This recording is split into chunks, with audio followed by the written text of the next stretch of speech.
예, 오늘은 여호수아서 9장에서 15장까지 읽겠습니다. 지난주 잠시 정리해보면 핵심이 무엇이냐? 모세의 리더십을 이 여호수아가 수종자로서, 팔로워로서 따라다니면서 다 배웠지 않습니까? 그래서 가만히 보면 이 모세가 신명기까지 했던 일을 여호수아서에서 여호수아가 그대로 따라하고 있습니다. 그래서 홍해를 건넌 것, 여호수아는 요단강을 건너고요. 애굽에 들어갈 때 아들을 할례했던 것, 그리고 여호수아는 요단강을 건넌 후에 모든 이스라엘 백성들을 할례시키고, 그리고 모세는 첫 번째 유월절을 겪었죠. 그리고 할례한 후에 이스라엘 전체가 유월절을 겪고, 그리고 이 유월절 때 천사가 방문했지 않습니까? 그리고 여리고 성을 치러 가기 전에 여호와의 군대 장관이 방문합니다. 그리고 가나안으로 정탐꾼을 보내죠. 여호수아는 여리고로 정탐꾼을 보내고, 모세는 그리심산 에발산에서 축복과 저주를 내리는데, 여호수아는 에발산에 올라가서 하나님 앞에 또 경배를 드립니다.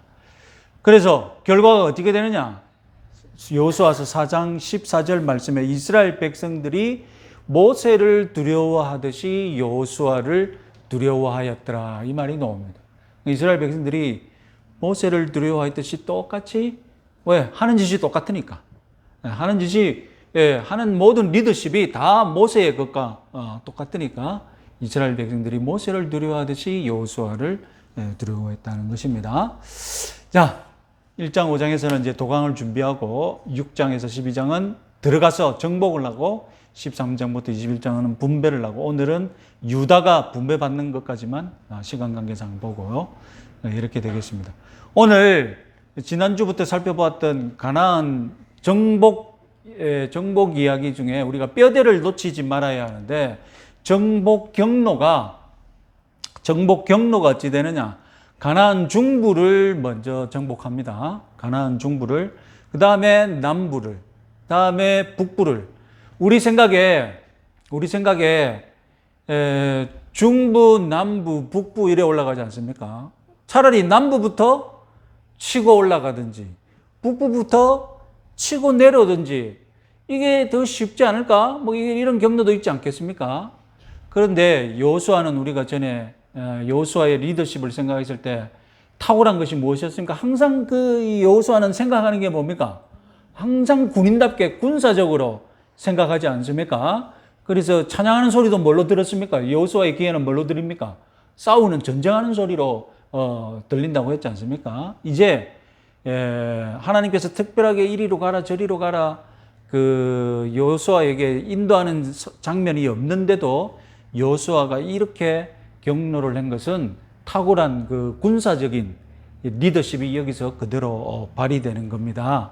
자, 중부를 먼저 지난주에 했던 거, 중부를 보시면 이제 길갈에서 머물다가 여리고로 가죠. 그리고 아이성으로 갔다가 에발산 잠시 들렸다가, 그리고 기브온이, 이렇게 중부를 장악하니까 기브온이 이제 찾아오죠. 오늘 읽을 건데, 이제 기브온 족속이 찾아와서 자기들이 가나안 족속 아닌 척하면서 같이 언약을 맺자고 상호 보호 조약을 맺자고 하는 거죠.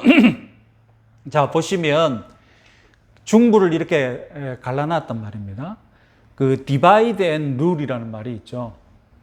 식민 통치를 할 때 일제가 한국을 통치할 때, 영국이 인도를 통치할 때, 특히 영국이 인도를 통치할 때 그렇게 했죠. 수많은 종족으로 이루어져 있으니까 어떻게 한 겁니까?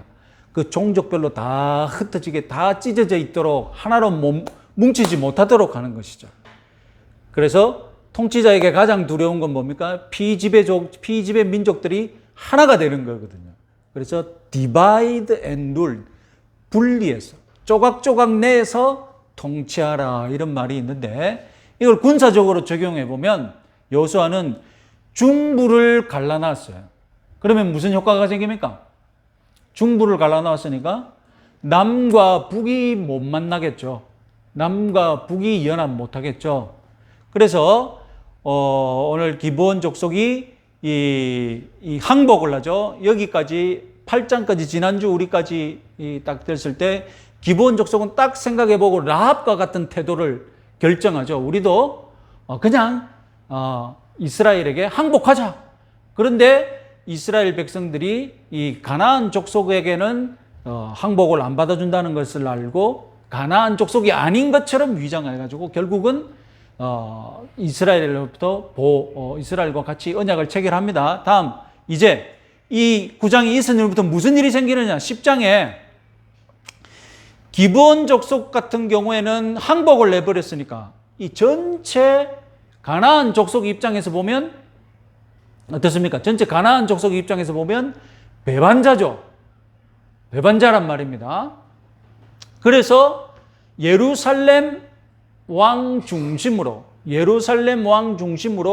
남부 지방의 가나안 족속들이 연합해서 목표를 뭘로 삼습니까? 목표를 이스라엘이 아니라 유대민족이 아니라 유대민족에게 항복한 기브온 족속을 죽이려고 갑니다. 그러니까 이건 뭘 하는 겁니까? 이렇게 손을 봐놔야 나머지 족속들 중에서도 이스라엘에게 항복하는 족속이 없을 것이다라고 생각을 한 것이죠. 그래서 예루살렘 왕 중심으로 이 남부 왕들이 연합을 해서 기브온을 치러 갑니다. 기브온을 치러. 그런데 기브온은 이미 이스라엘 백성들에게 뭘 받아놨습니까? 언약을 맺어서 언약을 맺는다는 것은 동맹이 되었다는 것이고 동맹이 되었다는 것은 한쪽이 침략을 받으면 내가 침략받는 것처럼 생각하고 같이 도와줘야 되거든요. 그래서 그래서 기브온 족속이 처음부터 속여서 한 거기 때문에 여호수아가 너희들이 우리를 속였으니 취소하겠다 그렇게 할 수도 있고 하나님께서 기브온 족속이 속여서 너희들을 했으니 내가 인정 못하겠다 이렇게 할 수 있는데 하나님은 어떻습니까? 우리가 늘 라합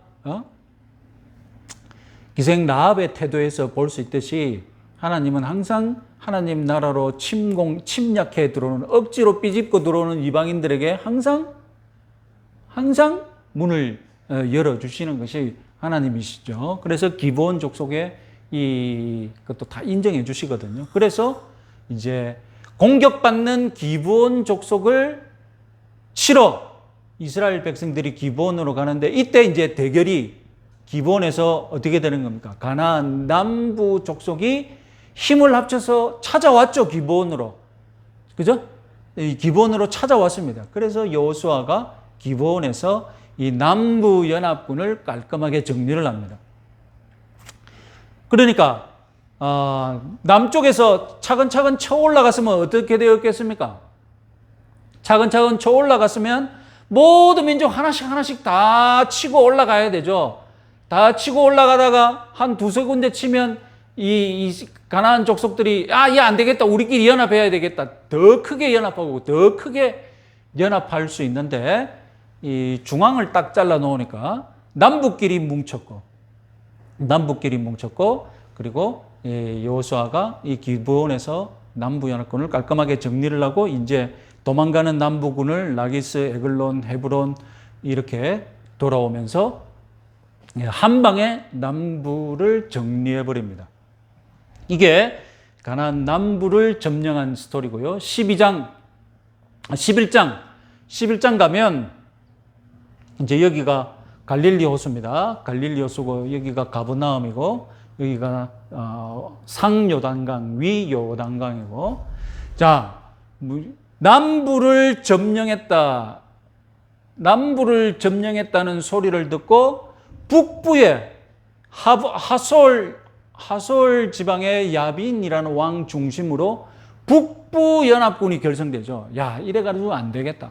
남부가 저렇게 간단하게 무너진 것 보니까 우리는 더 크게 뭉쳐야 되겠다. 그래가지고 북부가 온 민족을 다 불러 모으는데 여호수아서에서 아주 특별한 무기가 나오죠.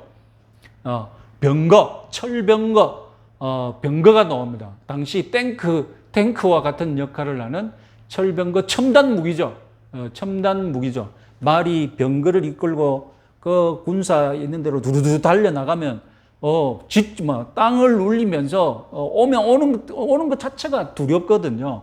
그래서 수많은 병거까지 동원해서 이 메론 물가에서 집결했습니다.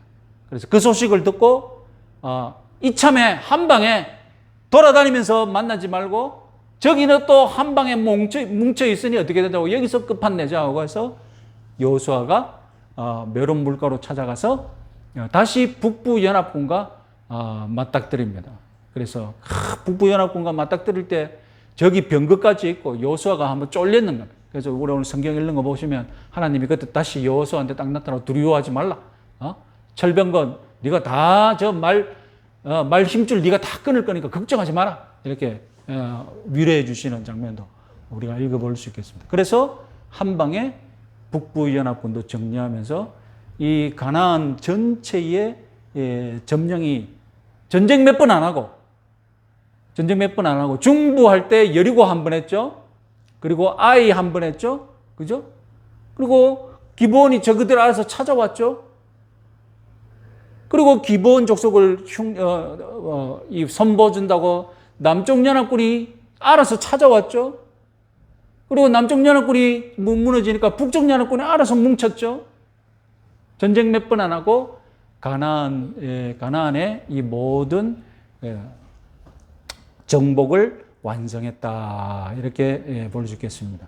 자, 이렇게 정리를 할 수 있겠습니다. 여리고성 함락, 승리하는 믿음, 아간의 범죄, 무력화된 믿음, 아이성을 이제 깨끗하게 다시 회복하고 아이성을 다시 점령하고 하람한 거, 헤렘한 거, 아이성을 정리해버린 것, 갱생된 믿음. 그리고 9장은 기브온의 침략, 위기에 빠진 믿음. 그리고 10장에서 12장 가나안 남북부 정복한 것, 이것은 완성한 믿음이라고 이렇게 볼 수 있겠습니다.